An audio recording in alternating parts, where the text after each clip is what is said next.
के अतिरिक्त जीव विज्ञान शिक्षक की एक और भूमिका भी है जो काफ़ी महत्वपूर्ण है। आमतौर पर देखा जाता है कि विद्यालय में छात्र छात्राएं एक साथ विद्यालय में शिक्षा पाने के बावजूद भी नदी के दो किनारों की भांति होते हैं, जो चलते तो एक साथ हैं मगर किसी भी रूप में मिलते नहीं। उनके बीच की यह दूरी उनमें एक दूसरे के प्रति एक अनजानेपन का प्रतिरोध उत्पन्न करती है। हालांकि जैविक दृष्टि से वे दोनों एक दूसरे के पूरक हैं, परंतु बावजूद इसके कक्षा में उनके बीच परस्पर संवाद या तो बहुत कम होता है या फिर बहुत ही निर्धारित होता है। इससे प्रतिबिंबित होता है कि कई बार शिक्षक भी उन्हें रोकते हैं।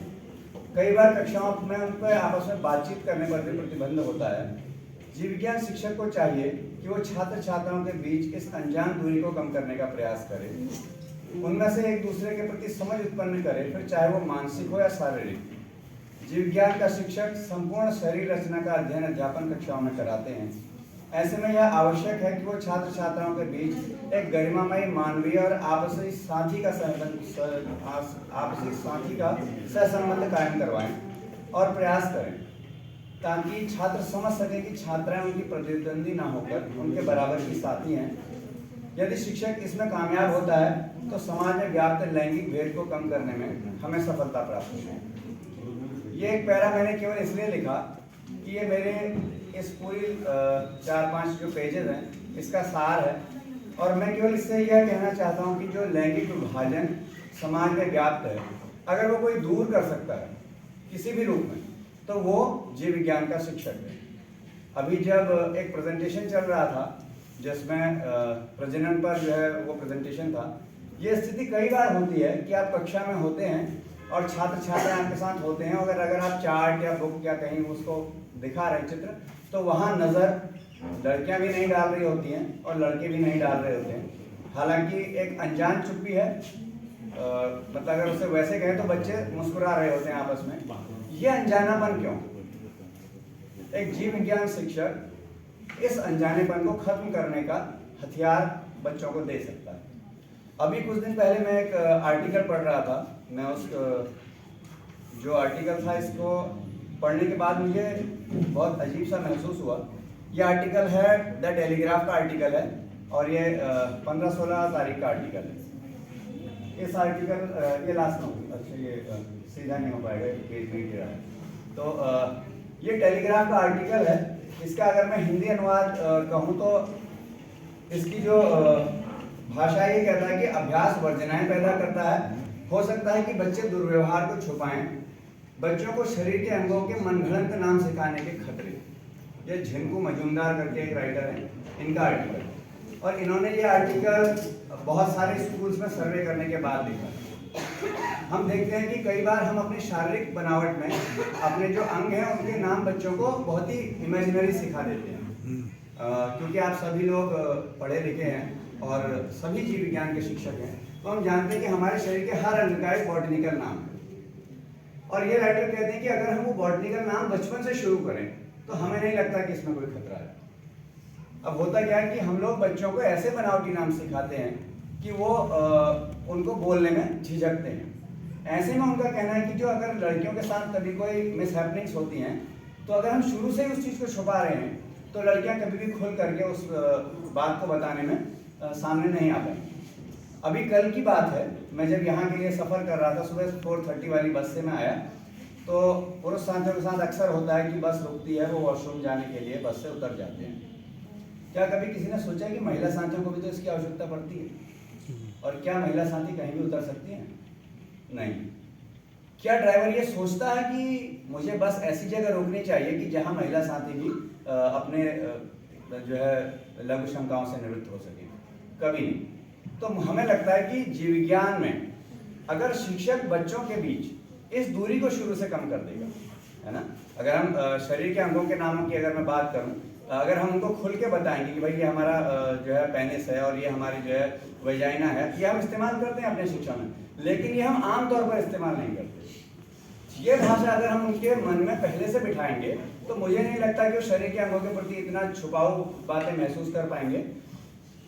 इस चीज़ को जब मैंने ड्राइवर से कहा कि लड़की उठ के आई कंडक्टर के पास सुबह कल ही वाली घटना में, और उसने कहा कि मुझे वॉशरूम जाना है, और कंडक्टर ने कहा कि अभी आधे घंटा लगेगा वहाँ पहुँचने में जहाँ में चाय पीनी है, तो तब तक आप रोक के रखिए। तो अगर किसी को प्रेशर हो और वो आधे घंटा रोके तो ये कितनी अजीब सी बात है। तो मैंने कंडक्टर को बोला कि आप अभी रोकिए और जहाँ भी नियरेस्ट पेट्रोल पंप हो वहाँ रोकिए। फिर उन्होंने पेट्रोल पंप पर रोक करके जो है वो लड़की वॉशरूम जाके आई। तो मुझे लगता है कि जीव विज्ञान का शिक्षक अपने छात्र छात्राओं के बीच अगर इन सब बातचीतों पर खुलकर बात करता है, और अगर वो खुल करके इन सब बातचीतों के लिए अपने छात्र छात्राओं को भी आमंत्रित करता है, मैं उस सब पर बात बिल्कुल नहीं करूँगा जिसकी बात पहले सर कर चुके हैं कि हमें उनको बोलने के लिए कैसे मुखर बनाना है, क्योंकि मैं इस फील्ड का ही नहीं हूँ। लेकिन मेरे दिमाग में ये क्लिक किया कि अगर हम लोग बचपन से बच्चों के बीच ये सारा बिहेवियर चलाएं, जिसकी बात झंकू मजूमदार कर रहे हैं कि हमें कॉमनली नेम्स जो हैं, जो बायोलॉजिकल नेम्स हैं, उनके साथ बच्चों के साथ व्यवहार करना चाहिए। अगर बच्चे बहुत छोटे हैं तो कम से कम जब वो बच्चे 10 साल तक पहुंच रहे हैं तब हम उनको उनके बॉटनिकल नेम्स के साथ, जो भी हम शरीर अंगों के नाम लेते हैं, उनको बायोलॉजिकली नेमों के साथ ट्रीट करें, ताकि बच्चे अपने परेशानियों में स्पष्टता कह सकें। अगर ये भरोसा माता पिता और शिक्षक एक साथ बच्चे को देंगे तो कभी भी हमारे समाज में निर्भया हत्याकांड जैसे कांड नहीं होंगे। और मुझे इस आर्टिकल को लिखने, इन 8-10 4 पेजों को लिखने के लिए उस घटना ने प्रेरित किया जो मैंने अपने जब मैं शिक्षक बनने की तैयारी में था, वो 10 दिन मैं एक स्कूल में जाता हूँ, वो दोनों लड़के एक तरफ, लड़कियाँ एक तरफ थे। मैंने उनसे पूछा कि आखिर आप दोनों में ये भिन्नता क्यों है? बिल्कुल ऐसे ही था, बीच से रास्ता था। तो लड़कों ने कहा सर लड़कियां कमज़ोर होती हैं इसलिए वो हमसे अलग हैं। मैंने कहा अच्छा। तो मैंने कहा भाई मजबूत कौन है? बोले हम मजबूत हैं, हम कुछ भी कर सकते हैं, हम तब पत्थर उठा लेते हैं, लकड़ी तोड़ लेते हैं। अच्छा, मैंने कहा ये बताइए कि आपकी क्लास में भाई बढ़िया बच्चा कौन है, अच्छा पढ़ने वाला, जो फर्स्ट आता हो, जो क्लास टॉपर है कौन है? बोले ममता है। मैंने कहा फिर आपकी उस ताकत से तो कोई फायदा ही नहीं है कि ममता पढ़ने में अच्छी है, आप पत्थर तोड़ रहे हो केवल। अब ये डिफरेंसेस मैंने उनके कैसे दूर किए? मैं केवल 10 दिन उस क्लास में गया। मैंने उनसे कहा कि भाई देखो, हमारी आपकी शरीर रचना में अंतर नहीं है छात्रों और छात्राओं की, तो हम और आप बराबर हैं। रोटी आपको भी चाहिए खाने को, इनको भी चाहिए, पढ़ने आप भी आते हैं, ये भी आते हैं, पानी की प्यास आपको भी लगती है, इनको भी लगती है, तो हमारा शरीर लगभग एक सा। अगर हम फिजिकल बात करें, 2 आँखें, 2 हाथ, 2 पैर, 1 दिल, 2 फेफड़े, हमारा सब कुछ एक सा है।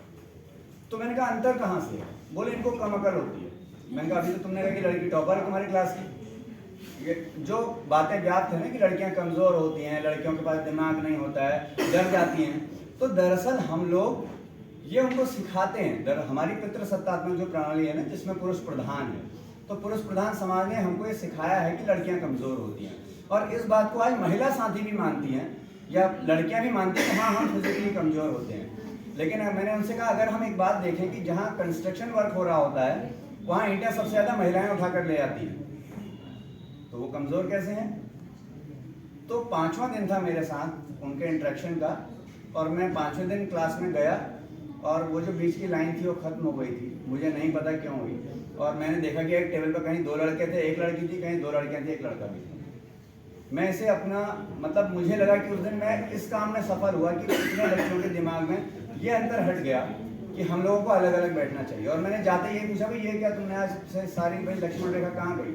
बोले सर आपने तो कहा था कि हम सब बराबर हैं। तो ये सिखाना, अगर ये कोई सिखा सकता है तो बायोलॉजी का टीचर सिखा सकता है। और झंकू मजूमदार का ये जो आर्टिकल है टेलीग्राफ का, मेरा आग्रह है आप सभी से कि अगर ये हो सके तो आप पढ़ें, और इसके कहने का क्या तात्पर्य है ये आप जो है उससे गाइड करें।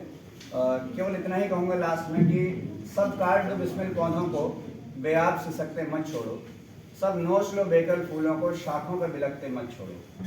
ये फसल उम्मीदों की हमदम इस बार भी गारज जाएगी, गारज मतलब बेकार जाएगी। ये मेहनत सुबह शामों की अब के लिए गारज जाएगी। मिट्टी के कोने खुदरों में फिर अपने लहू की खाद भरो, फिर अपने लहू की खाद भरो कि फिर एक बार उजड़ना है। ये फसल पकी तो भर पाया, तब तक तो यही कुछ करना है।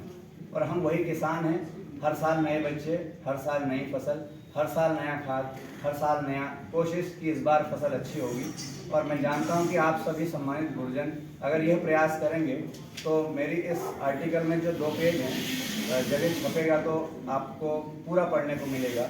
उसमें जो लैंगिक विभेद है उस पर चर्चा परिचर्चा अगर हम अपनी कक्षाओं में अपनी क्लासों में करेंगे तो ये लैंगिक विभेद बहुत ही जल्दी हमारे राज्य से दूर हो पाएगा। बहुत बहुत धन्यवाद। कोई साथी अगर कोई सवाल करना चाहते हो या किसी को मेरी बात पर कोई संदेह हो तो मैं चाहूँगा सर, जो सर आपका जो प्रेजेंटेशन था बहुत ही सुंदर था। आपने सारी बात सार्थकता की, उसी में आपने एक घटना का जिक्र किया जो बस वाले और कंडक्टर वाले की लैंग्वेज में थे। तो उसी के लिए हमारे विभाग द्वारा और प्रत्येक विद्यालय में गाइडेंस एंड काउंसलिंग कार्यक्रम चल रहा है जी।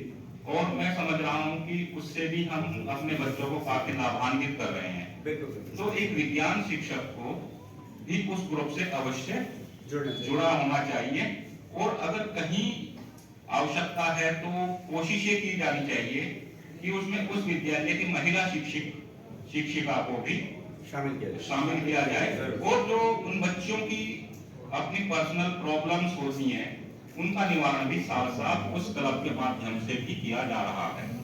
तो कहीं ना कहीं सरकार का इस ओर भी प्रयास है और मेरा इतना ही कहना है कि विज्ञान शिक्षकों को भी इस क्लब के साथ जुड़ना होगा।